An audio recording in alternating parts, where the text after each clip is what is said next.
जो विष धारण करियो भगवान रो कंठ नीलो पड़ गयो। भगवान शिव एक नाम नीलकंठ रखो। भगवान विष पान करने समाधिस्थ रह गया। उन्हें बादरे माने समुद्र मंथन वापस चालू रही। उनमें सबसे पहली कामधेनु प्रकट हुई। ब्रह्मा जी और ऋषियों ने उनको स्वीकार किया। उनके सिवा घोड़ा निकला, स्वच्छ चंद्रमा के समान श्वेत वर्ण वाले। उसे इंद्र आदि ने चाहते। इनके बाद में ऐरावत हाथी निकला जिनके 4 दांत थे। इस तरह से सब एक के एक बाद अनेक यत्न निकले। लक्ष्मी जी प्रकट हुई। उनके सौंदर्य आदि से संपूर्ण दिशाएं प्रकाशित हुई। सभी देवता चाहते थे, देवते भी चाहते थे कि लक्ष्मी हमें मिले, परंतु किसी की हिम्मत नहीं हुई कि कोई लक्ष्मी को पास में जा सके। लक्ष्मी ने भगवान श्री हरि को वहां पर अपने वरमाला पहना करके भगवान हरि ने लक्ष्मी को स्वीकार किया, अपने वक्ष स्थल में स्थान दिया। इनके बाद में समुद्र मंथन हुआ तो वहां पर सुंदर कन्या निकली। तो वारुणी देवी ने उनको, वारुणी देवी प्रकट हुई, उसे देवताओं ने अपनाया। उनके बाद में समुद्र मंथन हुआ। तो ध्यान देना भाई, समुद्र मंथन जब आगे और बढ़ा तो देवता और दैत्य सब ताका में था कि कने समुद्र मंथन में अमृत निकले में पहले नहीं। तो इनमें जो ही समुद्र मंथन लियो और बेटे धन्वंतरी महाराज अमृत रो कलश लेने जो ही प्रकट लिया तो जागृत ताक तो बदो। तो ताक में था दैत्य लोग। तुरंत बेटे धन्वंतरी महाराज ने कहो वो अमृत रो कलश ले लियो। अमृत रो कलश लियो तो देवता बड़ा हैरानी में पड़ गया। लोग वो तो अमृत रो कलश इन देवते हाथ में पड़ गयो, हमें अपने अमृत मिले को नहीं। देवता लोग मुंडो उतार दियो। पहले तो घना ही राजी रिया था, परंतु हमें मुंडो उतारने खाटा भी पुल ली रहे चिबोरी में भगवान आया। क्यों कोई बात है कि भगवान तो घणो मेहनत करी न तो अमृत रो कलश इन देवते हाथ में क्यों। इधर देवते लोग भी वो अमृत रो कलश ले वे भाग्य गया। वे नहीं तो पी सके, पियो को नहीं। वो तो क्या पहले मैं पियो, वो क्या मैं पियो। वे विवाद में पड़ गया। इतना में कुछ देते कि भाई देखो देखो यूं मत करो, अन्याय मत करो। इन समुद्र मंथन ने माने देवतों भी हाथ रही हो, उन्होंने बिना कोई अमृत नहीं निकलतो। एक हाथ तो कोई ताली बाजी को नहीं, तो देवतों भी भागे इनमें। हम उठे कौन होने उठे हैं बलशाली शक्तिशाली। वो तो क्या पहले मैं पियो, वो क्या पहले मैं पियो। इधर भगवान देवताओं कने आया कि कोई बात है कि भगवान कोई करो तो अमृत रो कलश न कने क्यों रहे और कने बटे भगवान क्यों ते चिंता मत करो। भगवान बटे मोहिनी रूप धारण करियो, सुंदर मोहिनी रूप धारण कर। जटे देवता लोग अमृत रो कलश लेने बैठा था, पी नहीं रिया था, विवाद कर रिया था।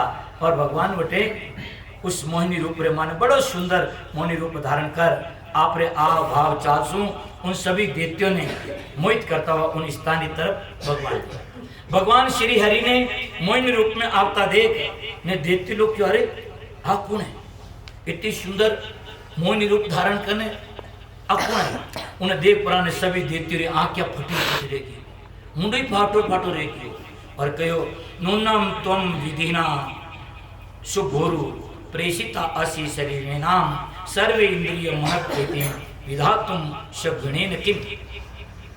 देवते लोग कहते कि हे सुंदरी, लगता है कि विधाता ने दया करके हम शरीरधारियों को मन को संतृप्त करने के लिए तुमको हमारी तरफ भेजा है।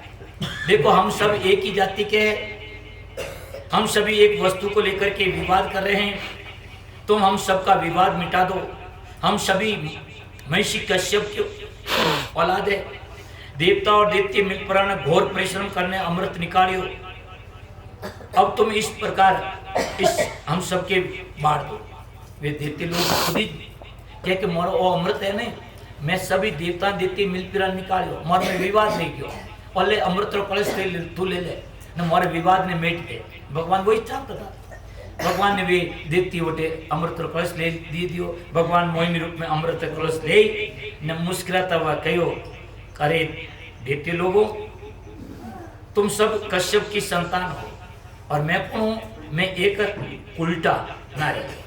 आप लोग मुझ पर ऐसा भार क्यों डाल रहे हैं।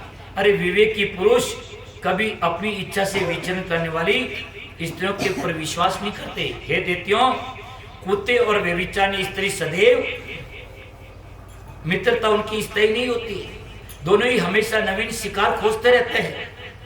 देखो भगवान अपनी वाक पटुता से और उनको घायल कर दिया, पहले आव भाव चाल से मोहित किया और अपनी अब वाक पटुता से उनको मूर्छित कर दिया। इनके बाद में सुग्रीव जी कहते हैं कि हे राजन, भगवान की परिहास भरी बातों को सुनकर के दैत्य को विश्वास हो गया और वो कलश उनके हाथों में दे दिया।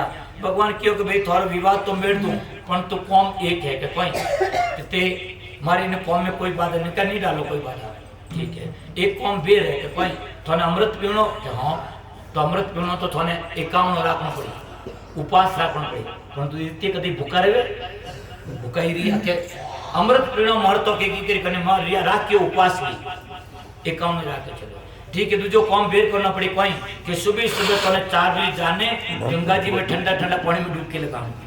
हमें देखते लोग वे कदे हिनौन करे ने वही बेर गंगा जी में ठंडा ठंडा पानी में परंतु अमृत पीनो है भगवान मोहिनी के भाई हिनौन करो तो थोड़ा अमृत मिले। देखते लोग वो भी सुबह सुबह जाए गंगा जी रमाने डुबकी लगाई, देवता भी लगाई, पचे वे सब आया तो भगवान के लगाओ पंगत, एक तरफ दैत्य लोग बैठा और दूसरी तरफ देवता लोग बैठा, सब वे बैठ गया। भगवान अपने मोहिनी रूप रे माने वो अमृत कलश ले, यूं ही भगवान का रूप बड़ा सौंदर्य, और जो ही अमृत का कलश लेकर के भगवान सबसे पहले दैत्यों की तरफ चले तो अपने आव भाव सौंदर्य से इनको इतना मुक्त कर दिया कि कोई किन्हीं हिम्मत ही नहीं रही उनको पूछने की कि मन अमृत तो पिलाओ, ये केवल कन्नरे निकल रिया, कोई पुरकारी करता ही कोई पाता ही कोई नहीं, परंतु किसी की बोलने की हिम्मत नहीं हुई, सब देखते रह गए। और भगवान दैत्य कने रे ने पंगत नर कने रे आया देवतो कने, और देवतो कने आते ही भगवान एक रे बाद एक सभी देवते अमृत पा गया, परंतु भगवान रे आ भाव और रूप से इतना मोहित की कोई दैत्य किसी के मुख से चू तक निकला कि देखो 10 जना इन्होंने पाया तो 10 मन ही पाओ, 5 इन्होंने पाया तो, परंतु किसी को बोलने की हिम्मत नहीं। भगवान सभी देवताओं को वहां पर अमृत पान करा रहे। इतर माने एक आसुर देवताओं की पंक्ति में बैठ गए सूर्य और चंद्रमा के बीच में, सूर्य को भगवान ने पिलाया। इतना में जो उन्हें दैत्य ने राक्षस ने पायो तो एकदम सूर्य और चंद्रमा ने कहा भगवान भगवान ये राक्षस है, राक्षस है। तुरंत भगवान ने कहा वो इन पंगत में गया। भगवान तुरंत अपना सुदर्शन चक्र लिया और उनका मस्तिष्क काट दिया, और मस्तिष्क काटा। इस तरह से ध्यान देना, सूर्य और चंद्रमा ये जो अमावस के दिन पूर्णिमा, अमावस और पूर्णिमा के दिन ग्रहण लगते हैं, अमावस के दिन सूर्य ग्रहण और पूर्णिमा के दिन चंद्र ग्रहण, तो ये उसी का परिणाम। तो इस तरह से यहाँ पर वो अमृत पान कर लिया तो मुख के अंदर अमृत रह गया, इसलिए मुख उनका रह गया, परंतु धड़ उनकी खत्म हो गई। ये रहा इस तरह से जब वहां पर दैत्यों को पता चला कि भगवान ने हमारे साथ में छल किया और ये अमृत सारा देवताओं को पिला दिया, तो उठे देवता और दैत्यों के बीच में क्षीर सागर के तट पर भयंकर वहां पर संग्राम हुआ। देवताओं ने अभिमान आ गया कि तो हमें अमृत पी लियो, हमें मोरा दैत्य लोग बाद में वो को नहीं कर सके, परंतु फिर भी वे देवता लोग सब मिलकर अपने भी दैत्यों ने परास्त नहीं कर सकिया। जने बटे क्यों कि हे भगवान भले ही मैं अमृत रो पान कर दियो, परंतु इन युद्ध ने मैं नहीं जीत सका आप रे बिना। हारे मोन मोटोरे भक्तोरो भिड़ू भांगे टोटोरे, हारे मोन हे भगवान मैं तुम्हारा भगत हो और आप भक्तोरा हिंदू हो, आप भक्तोरा रक्षक हो, आप भक्तोरा पालक हो, आप हमारे पक्ष में आओ। तो भगवान ने प्रार्थना करी देवता लोग, तो भगवान गरुड़ माते अश्वार रही और देवता रे तरफ शू पोटे युद्ध करियो, और भगवान हरि रे सहयोग शू पोटे देवता लोग दैत्यों ने उस शीर सागर युद्ध माने दैत्यों ने प्राप्त कर और वे विजय प्राप्त करी और देवता लोग वापस अपने ऐश्वर्य प्राप्त करी। इधर ध्यान दीजिए भाई, भगवान शंकर जो है पतो चालियो के शंकर, भगवान शंकर ने पतो चालियो के भगवान हरि मोहनी रूप धारण कर अमृत जो है दैत्यों को लियो और देवताओं ने पायो। आज जब खबर लगी शंकर भगवान ने, तो शंकर भगवान क्यों लो लो जिन्ना मैं दिन रात भजन करो हैं माला फेरो भाकरण मान वही ठेठ